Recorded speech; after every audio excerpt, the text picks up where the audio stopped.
વિવર્તનના બે પ્રકાર લીધેલા, ફ્રેનલ અને ફ્રોનલ પરિવર્તન, અને બંનેના તફાવત જોયું. આજે આપણે બે સ્લિપથી થતા ફ્રોનલ પરિવર્તન વિશે જોઈશું કે જે અવારનવાર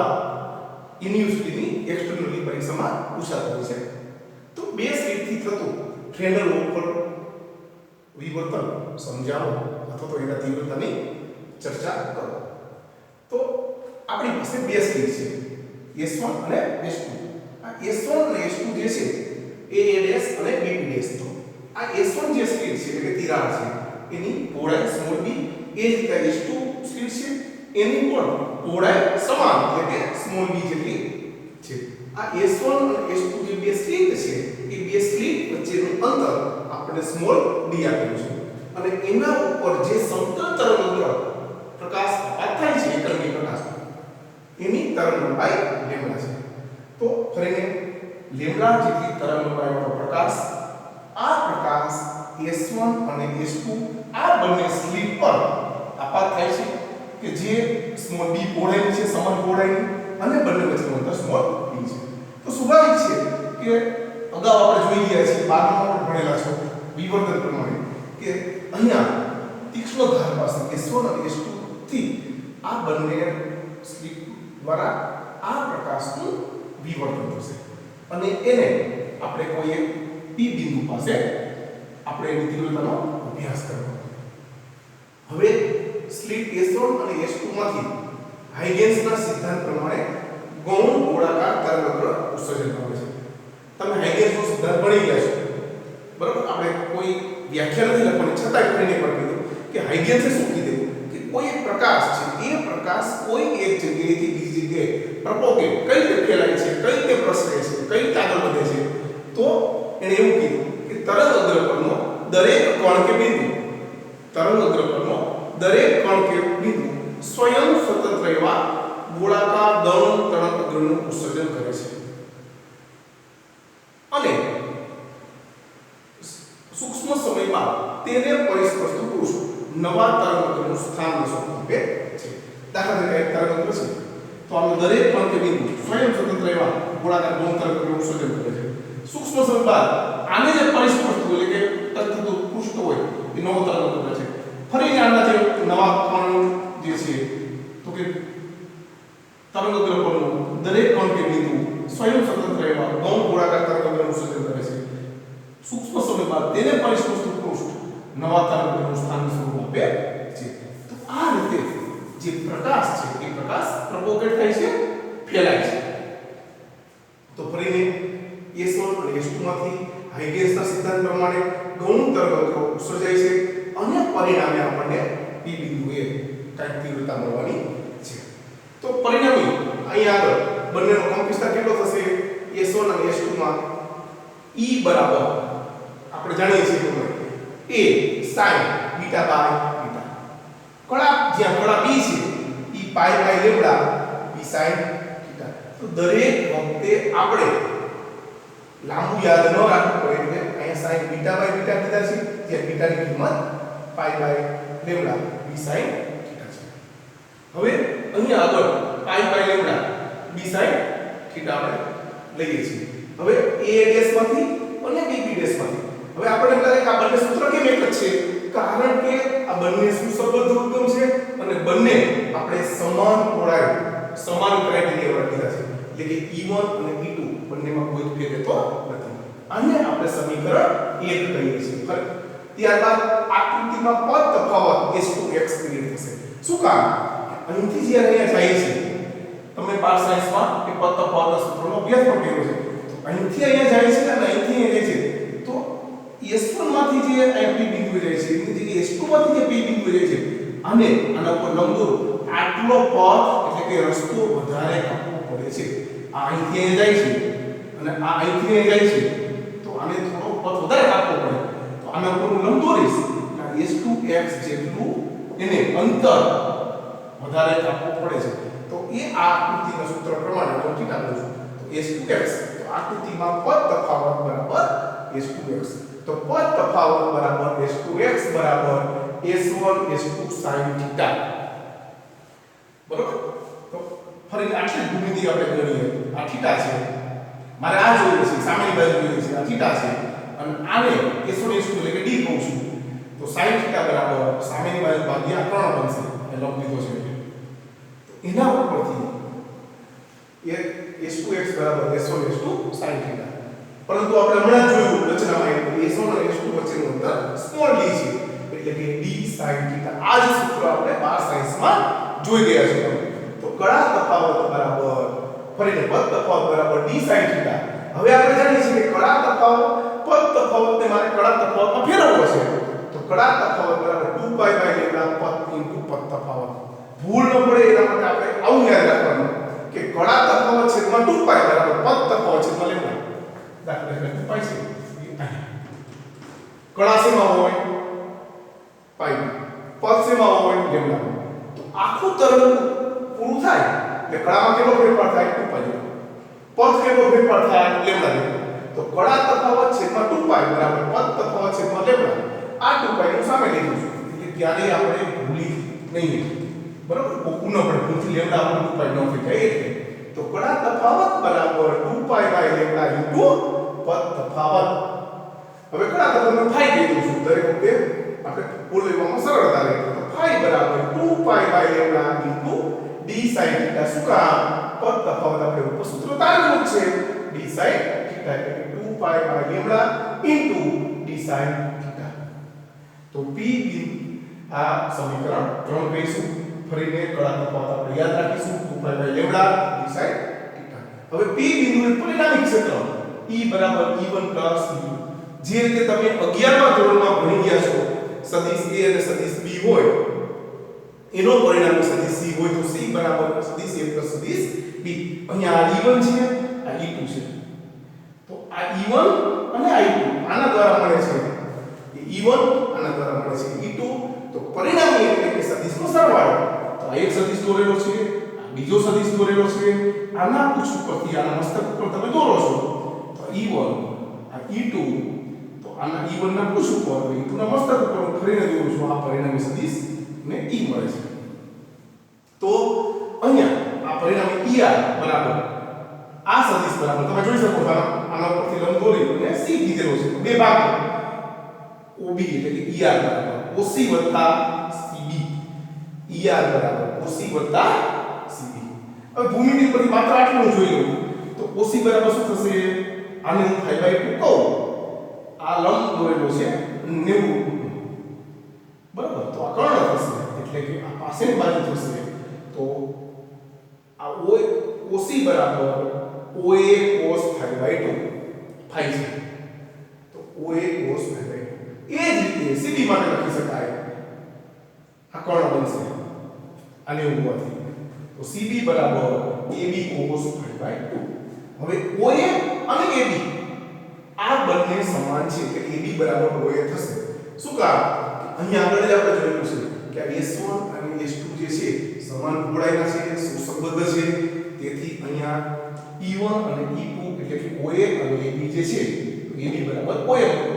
એટલે કે OA cos 5/2 અને OA cos 5/2 એટલે કે 2OA cos 5/2 હવે આ બંને સમાન છે એટલે હું E થીટા લઈ લઉં છું કોઈ પણ નામ આપી શકીએ એટલે કે ER બરાબર 2E થીટા cos 5/2 આને સમીકરણ 4 કહીશું બરોબર છે તો ફરીને અત્યાર સુધીમાં જે આપણે જોયું એ આપણે શોર્ટમાં યાદ રાખી લઈએ BSV થી થતા ફોર્મ પરિવર્તન એમાં આપણી પાસે S1 અને S2 કેમ સમાન પહોળાઈ b જેટલી સ્મોલ b જેટલી પહોળાઈની સ્લિટ છે એ બંને વચ્ચેનો અંતર સ્મોલ d છે એના ઉપર લેમ્ડા તરંગલંબાઈ વાળો પ્રકાશ આપણે આપાત કરીએ છીએ એનું વિવર્તન થઈ p બિંદુએ આપણે પરિણામી તીવ્રતા અભ્યાસ કરવો છે તો દરેક સ્લિટમાંથી હાઇગેન્સના સિદ્ધાંત પ્રમાણે ગોળાકાર ગૌણ તરંગ ઉત્સર્જશે અને પરિણામી કંપિતતા અને કળા જે છે એનું સૂત્ર લખીએ E1 અને E2 બંને સમાન છે અહીંથી p બિંદુએ પહોંચે છે અહીંથી p બિંદુએ પહોંચે છે તો જોઈ શકાય છે કે S2 માંથી p બિંદુએ પહોંચે છે એ કિરણોને S2x જેટલું અંતર એટલે કે પથ એટલે કે રસ્તો વધારે કાપવો પડે છે પથ તફાવત થાય s2x બરાબર s1 s2 sin theta s1 s2 વચ્ચેનું અંતર સ્મોલ d હોવાથી d sin થીટા હવે કળા તફાવત બરાબર 2π/λ ઇન્ટુ પદ તફાવત 2π/λ પદ તફાવતનું જે આપણે સૂત્ર તારેલું છે એની કિંમત મૂકી આમ p બિંદુએ પરિણામી ક્ષેત્ર જે છે એ E1 અને E2 નો સરવાળો ભૂમિતિ પરથી ER બરાબર OC વત્તા CB OC ની કિંમત OA cos π/2 CB ની કિંમત AB cos π/2 આકૃતિ પરથી આ બંને સમાન હોવાથી OA cos π/2 વત્તા OA cos π/2 એટલે કે 2OA cos π/2 બરાબર અને એને E થીટા કોમન આપી દીધું ER બરાબર 2E થીટા cos π/2 બરાબર છે એને આપણે સમીકરણ 4 આપીએ છીએ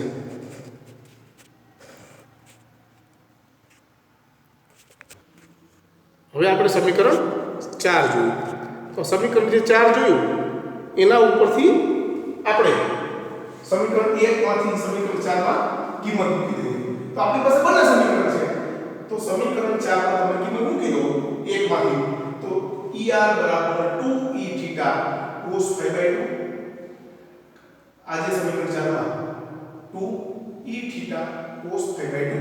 અને સમીકરણની જે કિંમત મૂકી એટલે કે 2E sin β/β cos π/2 અહીં આપણે π/2 દરેક ન બોલવો પડે એટલે ગેમા લઈ લઈએ છીએ બરાબર યાદ રાખવાનું કે ગેમા બરાબર આપણે યાદ રાખીશું π/2 છે